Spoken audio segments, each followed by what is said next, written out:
ये वैसा केस है जहाँ पे फर्स्ट टाइम मैंने एगेरिकस को प्रिस्क्राइब किया था और सक्सेसफुली प्रिस्क्राइब किया था। और जहाँ से मैंने एगेरिकस को सही ढंग से समझा और इसके बाद फिर मैंने और कुछ बार यूज किया एगेरिकस को।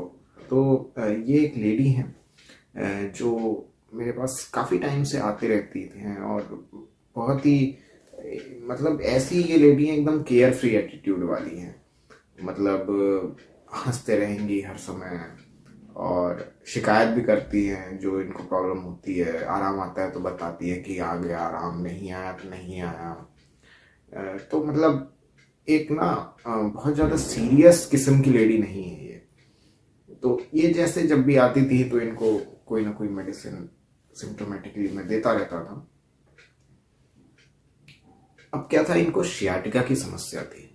बैक में पेन होता था और वो मतलब ऐसे रेडिएट करता था थाई से होते हुए ऐसे नी तक। मतलब जो भी सिम्टम होते हैं, इरप्शंस वगैरह थे, बॉडी में एक्जिमा था इनको, तो उसमें खुजली वगैरह होती थी कभी। लेकिन हुआ क्या कि अभी कुछ टाइम पहले इनका ये जो लेफ्ट जो लेग था उसमें इनको एकदम नम्बनेस सी होने लगी, हाथों में नम्बनेस होने लगी। और वो नम्बनेस ऐसी हो गई कि ये आके बोली कि सर ये पिछले 2 दिन से ऐसा हो रहा है और कल रात को तो मैं बिल्कुल सोई भी नहीं। मतलब अजीब सा सर, एक सा दर्द सा हो रहा था और बिल्कुल एकदम सुन्न सा हो गया सर। पैर भी सुन्न से हो गए, हाथ भी सुन्न सा। और सर ना फिर मैं सो नहीं पा रही थी। तो सो क्यों नहीं पा रहे थे? दर्द की वजह से? नहीं सर, दर्द तो हो रहा था लेकिन ना सर मतलब दर्द इतना नहीं था, लेकिन एक एकदम पता नहीं ऐसा लग रहा था जाने क्या हो गया। हाँ तो क्या हो गया था? तो सर पता नहीं सर, एकदम मतलब ऐसा लग रहा था कि ऐसी थोड़ी झुंझुनी सी भी लग रही। और फिर मतलब ऐसा लग रहा था कि अगर जैसे सोएंगे तो ये कुछ और रात में कुछ बढ़ ना जाए नींद में और कुछ और ना हो जाए। तो घबराई हुई सी लेडी है ये। और बहुत ज़्यादा मतलब पता नहीं क्या इसके मन में डर हो गया है। And she was not very young, she was around in her 40s। मतलब इनके बच्चे हैं, उनका भी ट्रीटमेंट मैं करता हूँ। और एकदम ही मतलब डरी हुई सी है, घबराई हुई सी है। मैंने बोला कि तो क्या हो गया है आपको? कुछ मन में और भी कुछ चल रहा है? नहीं नहीं, मतलब ऐसे ही लग रहा था कि है ना, जाने क्या हो रहा है, क्यों हो रहा है डॉक्टर साहब। ये हमने है ना नेट पे भी देखा था कि ये ना ये कुछ और भी बन सकता है, ये कुछ और हो जाएगा। मन में यही लग रहा है। मैंने बोला क्या हो जाएगा ऐसा? मैंने बोला ये तो आपको बहुत पहले से है, दवाइयाँ देते हैं ठीक हो जाता है। तो अब जैसे आपका अभी वर्क वगैरह ज़्यादा हो गया होगा, शायद कुछ आपने काम ज़्यादा किया होगा। नहीं, काम तो मैं करती ही हूँ पर ऐसा कोई ज़्यादा नहीं, पर अचानक अब ये हो गया तो उसी के वजह से नींद भी नहीं आई बिल्कुल। बोला, ठीक है, तो मैं यही तो जानना चाह रहा हूँ आपसे। तो अभी तक ये जो कन्वर्सेशन चल रही है ये ऐसे 5 मिनट से ज़्यादा हो गए और मैं ये चीज़ निकाल नहीं पा रहा हूँ कि एक्चुअली इनके मन में डर क्या है, क्योंकि ये बता भी नहीं पा रही है। और लीडिंग हम पूछ नहीं सकते डायरेक्ट कि एग्जैक्टली कोई ऐसी चीज़ है क्या करके, ये ऑप्शन नहीं दिया जाता है ना। तो वो बता नहीं पा रही इस चीज़ को कि क्या हो गया। तो बोलते हैं नहीं मतलब ऐसा ही लग रहा है कि कुछ ऐसे बड़ा ना हो, कुछ और बड़ा ना हो। वो बड़ा मतलब क्या हो जाएगा? तो फिर मैंने थोड़ा सा कुछ हल्का सा इनको हिंट जैसा दिया कि मतलब आपको क्या लग रहा है, ये कुछ आपके हाथ का कुछ पैरालाइज टाइप हो जाएगा? हाँ पैरालाइज भी हो सकता है। पता नहीं डॉक्टर साहब, एक्चुअली क्या है ना कि मतलब वो सामने हमारे पड़ोस में क्या है, एक लेडी हैं। तो वो भाभी जी को क्या हो गया था कि उनको मतलब है ना ब्रेन हेमरेज हो गया। अचानक ही ऐसे ही उनको पेन होता था और वो हो गया उसके बाद सर है ना ये मतलब उनको भी पैरों में दिक्कत आ गई सर बहुत। तो मैंने बोला तो ऐसा लग रहा है क्या कि ऐसा कुछ हो जाएगा? बोलते हैं हाँ मतलब ऐसा तो हो सकता है, या कुछ और भी सर हो सकता है, कुछ मतलब और भी बड़ा कुछ ज्यादा हो जाए। तो मैं तो इसी वजह से मैं सो ही नहीं पाई। तो क्या हुआ कि उस टाइम मैंने इनको स्ट्रामोनियम दे दिया। नेक्स्ट डे फिर मैंने बुलाया कि आप सुबह आ जाइए। ये शाम को आई थी तो मैंने सुबह बोला कि आप आओ। सुबह आई तो भी ऐसा कोई खास रिलीफ नहीं। फिर वही चीज कि नहीं सर रात में बहुत परेशानी नहीं आई ये वो। तो फिर मैंने ना थोड़ा समझा, मैंने बोला अच्छा ठीक है, थोड़ा अभी आप बैठिए मैं थोड़ा सा देखता हूँ। तो क्योंकि सारा कन्वर्सेशन था मेरे दिमाग में रिसेंटली कि क्या ये किस तरह का एक्सप्रेशन लेकर आ रही हैं और क्या ये कह रही हैं। मैंने मतलब इनसे फिर पूछा भी, मैंने बोला तो ये तो आपको प्रॉब्लम होती रहती है अक्सर, अभी तो अब ऐसा क्या लग रहा है? तो फिर वही आंसर कि अरे सर मतलब ये कुछ है ना, मतलब ये सुन्नपन कहीं और ज्यादा ना पड़ जाए। अब इसके लिए मैंने इनका ये सब जैसे ये सुन्नपन वगैरह ये बता रही थी। तो अभी कुछ टाइम पहले ही इनका मैंने मतलब थायराइड भी कराया था, जो एक रूटीन में मैं कराता रहता था। तो थायराइड का भी टेस्ट सब इनका नॉर्मल आया था, ब्लड रिपोर्ट सारे नॉर्मल। तो एज सच कोई पैथोलॉजी नहीं थी, लेकिन फिर भी ये इतना ज्यादा परेशान हो रही है। एक इंटरेस्टिंग बात क्या थी ना कि जैसे वो कुछ भी ऐसे बता रही होती थी तो बताते बताते में अचानक से उनके बीच में हंसी निकल जाती थी कि हाँ सर ऐसा मतलब कुछ हो ना जाए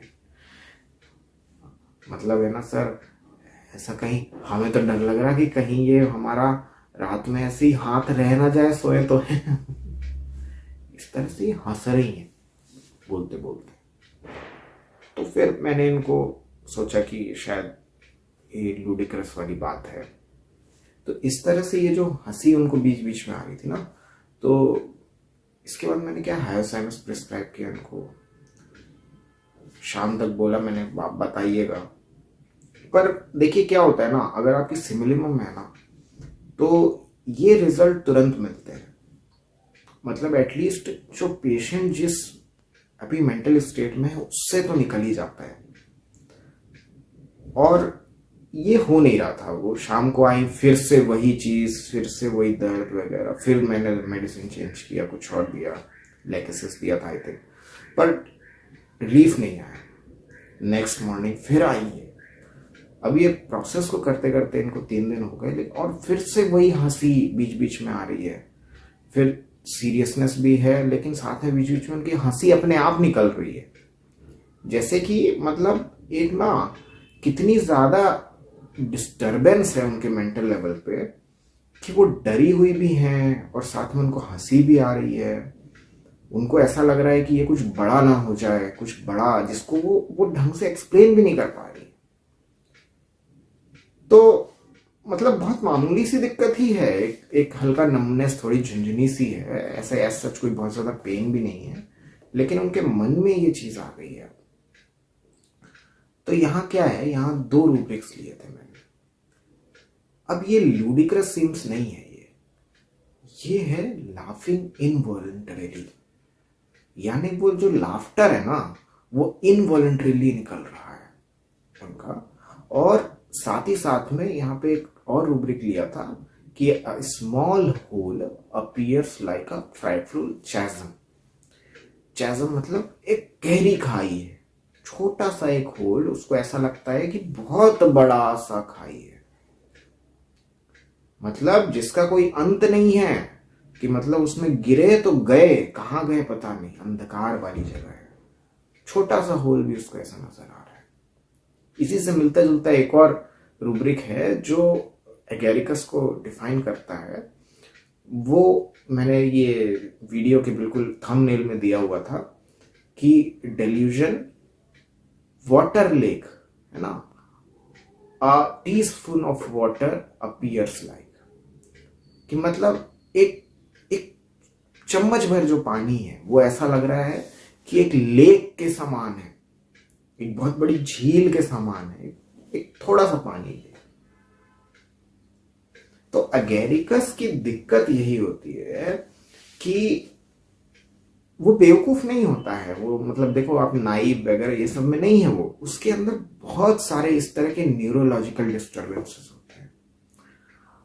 और ये डिस्टर्बेंसेस होने के साथ साथ उसकी एक जो सोच है ना वो ऐसी हो जाती है कि कॉमन प्रॉब्लम्स जैसे कि एक छींक आना है ना, बैक पेन हो रहा है, शियाटिका हो रहा है, कोई भी और दिक्कत हो रही है, मामूली सा कोई इरप्शन है, ये उसको सीधे लगता है कि कुछ बहुत बड़ा, वो खुद नहीं जानता। इसीलिए ये लाइट डिजायर में है अगेरिकस कि मतलब उसको इस प्रॉब्लम के बारे में थोड़ा सा कुछ पता चल जाए और ये उसको प्रॉब्लम से थोड़ी निजात मिल जाए, हल्का हो जाऊं मैं, दोनों मतलब कि प्रकाश और हल्का होना, ये लाइट डिजायर बहुत बात किया हमने पहले भी। तो ये चीज है ना थोड़ी खत्म हो, मेरी इच्छा होती है जानने की। हायोसाइमस के जैसे लाइट शंस नहीं होता इसमें, या स्ट्रामोनियम के जैसा ये जो है ना कि स्ट्रेंजर से घबरा रहा है वो, और स्ट्रामोनियम में भी हमने डिस्कस किया हुआ था, इससे पहले वाला वीडियो देखिएगा। एक्चुअल में वो बहुत मामूली सी चीज है ना, हम देख रहे हैं, हम देख पा रहे हैं कि कितनी मामूली सी बात है, लेकिन उसकी ऐसी स्टेट है, इतना डिस्टर्ब है वो कि वो चीज उसको बहुत बड़ी विशालकाय नजर आ रही है। तो अगेरिकस के कुछ ना लाइंस हैं जो रॉजर मॉरिसन सर ने लिखी हैं अपनी डेस्कटॉप गाइड में, बहुत ही बेहतरीन, उसमें से कुछ एक्सट्रैक्ट मैंने निकाले हैं जो अगेरिकस को और बेहतर समझने में आपकी हेल्प करेंगे। देखिए मैं थोड़ा सा पढ़ता हूं। Agaricus is mainly a neurological remedy with twitching spasm and even convulsions। अब वो ऐसा कहते हैं कि एक न्यूरोलॉजिकल रेमेडी है, यानी जिसका एक्शन हमारे नर्व्स पे है, न्यूरॉन्स पे है, जहाँ पे ट्विचिंग है, स्पाजम्स हैं, कन्वल्शंस हैं। तो ऐसी कंडीशन में it is also a very useful remedy in low back pain, sciatica and allergic disorders. साथ में आगे मेंटल स्टेट की कुछ बात करते हैं ये कि मेंटल स्टेट ऑफ अगेरिकस is characterized by both anxiety and excitement. Depressed state नहीं है, बल्कि और ज्यादा एक्साइटेड हो गया है वो। द पेशेंट में be dependent and fearful, intense fear of cancer often found in this remedy. और फियर ऑफ कैंसर के लिए, कैंसर क्या है, कैंसर बिल्कुल सबसे बड़ी चीज है ना, वो बिल्कुल खत्म लाइफ। अब मतलब उसका एंड क्या होता है, हम लोग कैंसर कब समझते हैं, एक कॉमन सोसाइटी में कैंसर के बारे में क्या है, कैंसर हो गया मतलब अब तो खत्म है जीवन। Now this is the biggest thing that we know, है ना, सबसे बड़ी पैथोलॉजी है ये। अब इसका तो अंत है, बस मतलब ये जीवन का अंत करेगी। तो वो चीज आप देखिए जो बहुत बड़ी हमारे यहाँ रेमेडीज हैं जैसे प्लेटिना, सोराइनम, उनके साथ उसी ग्रेड में है एगेरिकस फियर ऑफ कैंसर में। और anxiety about health, insignificant health problems are exaggerated causing great fear and despair, dependency and frequent call to the physician. अब आप मतलब सोचेंगे कि ये इस रेमेडी के अंदर ना कितनी और दवाइयों के जैसे सिम्टम है ना, एकोनाइट, आर्सेनिक, और मतलब और भी जाने कितनी, स्ट्रामोनियम, सबके जैसे सिम्टम्स हैं इसके अंदर, कि फ्रीक्वेंट कॉल्स और डिपेंडेंसी है फिजिशियन के ऊपर, क्योंकि उसको वो छोटी सी चीज इतनी बड़ी नजर आने लग रही है अब कि अब वो भागा तुरंत डॉक्टर के पास, थोड़ा सा लाइट दो मुझे। Pain out of proportion to the pathology, unexplained by objective measurement और टेस्ट्स। मतलब पैथोलॉजी उतनी है ही नहीं, या दिख ही नहीं रही है पैथोलॉजी, लेकिन फिर भी इतना भयानक पेन हो रहा है उसको, आउट ऑफ प्रोपोर्शन है, जो कि टेस्ट वगैरह में भी नहीं आ रहा। तो ये इतनी ज्यादा डिस्टरबेंस होते हैं इसके न्यूरोलॉजिकल लेवल पे, और वो चीजें आती नहीं है क्योंकि देखिए वाइटल फोर्स ही पूरा डिस्टर्ब हो गया है ना। वहां उसको एक छोटा सा चीज भी इतना बड़ा नजर आ रहा है। कुछ रूब्रिक्स हैं इसके, देखिए फ्रिवलस के अंदर होता है एगेरिकस। फ्रिवलस को मैंने पहले बहुत बार समझाया है। फ्रिवलस मतलब जहां पर आपको सीरियस होना चाहिए वहां पर आप सीरियस नहीं होते हैं, ये फ्रिवलस लोग होते हैं, है ना। जैसे बेलेडोना है, लेक्सिस है, पल्साटिला है, तो ये और भी दवाइयां, सल्फर भी है। कि अब जैसे आप सिंपली पूछ सकते हैं ऐसे पेशेंट से कि आपको इतने सालों से तकलीफ है तो आपने क्या किया, तो सर कभी इधर से दवा लेके कुछ खा लिया, कभी कुछ खा लिया, या वो फिर दूसरे से पूछेगा कि अरे यार कब से है मुझे प्रॉब्लम। आप पूछोगे कब से है तुमको प्रॉब्लम, तो वो किसी अपने अटेंडर से पूछ रहा है, अरे भाई तुमको पता होना चाहिए, तुम्हारी डिजीज है। तो ये सब कुछ फ्रिवलस को दर्शाती है। तो अगेरिकस भी ऐसे ही होता है, वो फ्रिवलस स्टेट में होता है, लेकिन फिर जब उसको ये छोटी चीज एक आती है जो उसको परेशान करने लगती है और साथ ही साथ में इम्प्रेशनेबल होता है, जिससे उन्होंने कहानी सुनी कि मतलब एक लेडी जो उनके वहां पड़ोस में है जिनको ऐसा हो गया था, कल का दर्द हो रहा था और फिर ऐसा हो गया, रिलेट कर लिया। इम्प्रेशनेबल के बारे में हमने पहले भी बात किया ना। फिर लाफिंग इनवॉलंटरली, लाफिंग लाउडली, और laughing pressure on spine during. अब स्पाइन पे प्रेशर पड़ने से भी हंस रहा है, तो इसका देखिए, इसका कोई फिजियोलॉजिकल एक्सप्लेनेशन तो है ही नहीं, लेकिन नर्व्स इतनी सेंसिटिव हो गई हैं कि वहां से भी स्टिमुलस मिल रहा है। अगर वो जैसे ऐसे बैठ जाए, थोड़ा उस पर प्रेशर पड़ जाए, तो भी उसकी हंसी अपने आप निकल रही है। वैसी मतलब आपको ऐसा लगेगा बेलेडोना जैसे है क्या, कि लाफिंग है ना, टॉकिंग वाइल है और ये है, ऐसा नहीं है, बल्कि उसकी ये हंसी है ना अपने आप ही आ रही है, इनवॉलंटरली आ रही है, कहीं पर भी हंस रही है वो। Compulsive disorders, health about talking respectful. This lady was also very respectful in talking, है ना, अच्छे से बात करने वाली, बढ़िया से बात करने वाली, इतना ऐसा नहीं कि जैसे अब आराम नहीं दे पाए उनको 2 दिन 3 दिन तो कुछ उन्होंने क्वेरल किया हो या कुछ वैसा, लेकिन बिजनेस टॉक कर सकता है गैरिकस, पूछ सकता है आपसे कि है ना कितना टाइम लगेगा ठीक होने में, क्या लगेगा। और एक बहुत बढ़िया रूब्रिक है इसका, fear sleep go to dark इन।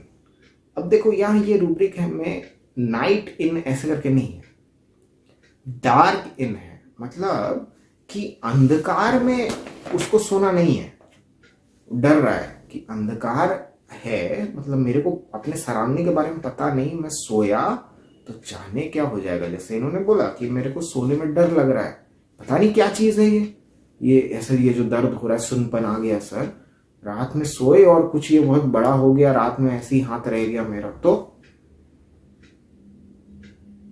वो डार्कनेस के बारे में जब तक ये जान ना ले, उसको समझ ना ले कि ये क्या चीज है ना, तब तक वो उसको वो लेक ही नजर आते रहता है, तब तक वो उसको बड़ा सा चैज़म ही नजर आते रहता है। तो ऐसे में वो सो कैसे सकती है ना। अगेरिकस को और पढ़िए, और मैं भी अभी समझ ही रहा हूँ अगेरिकस को, पर ये इस केस में इनको जब अगेरिकस मैंने प्रिस्क्राइब किया ना, तो नेक्स्ट डे पता है सबसे इंटरेस्टिंग चीज क्या हुई, कि इनका जो हंसना था ना, जो ये बात बात में हंस रही थी, ये आई ना तो बड़ी काम लग रही थी, मतलब थोड़ा सीरियस होके बोली, नहीं नहीं डॉक्टर साहब अभी तो आराम है, पर हम सोचे कि थोड़ा 3-4 दिन की और दवा ले ले। मैंने बोला ठीक है ले जाइए, तो वही रूटीन मेडिसिन इनको दे दिया। तो इन्होंने फिर है ना उस टाइम बात भी नहीं किया कि मतलब पैरों में, और इनको खुजली रहती थी, खुजली की तो बात ही नहीं करी इन्होंने, क्योंकि दिमाग वहां से हट गया अब इनका। फिर इनको कंटिन्यू किया, 1 हफ्ते तक कंटिन्यू किया, फिर इनका वो दर्द जो था, जो नंबनेस थी, वो चीज इनकी फिर लौट के नहीं आई, स्लीप बेटर हो गया। बीच बीच में इनका वो हंसने का जो था ना एलिमेंट, वो आता था, लेकिन वो इतना ज़्यादा नहीं था कि हर एक मतलब बात में और हर चीज़ बोलते समय वो जो हंस रही थी अचानक से, वो चीज़ खत्म हो गई इनकी। तो ये केस ने मतलब मेरे को एगेरिकस फर्स्ट टाइम मतलब सिखाया यूज़ करना, और सक्सेसफुली यूज़ किया मैंने बहुत ही छोटे से केस में। और भी वीडियोस देखिए एगेरिकस के ऊपर, बहुत बढ़िया बढ़िया वीडियोस हमारे सीनियर डॉक्टर्स ने बनाया है, उनको भी देखिएगा आप, और खुद भी पढ़िए, रूब्रिक्स को स्टडी करिए, और आपके कोई भी सुझाव हो तो कमेंट सेक्शन में लिखिए। Till next time, thanks a lot.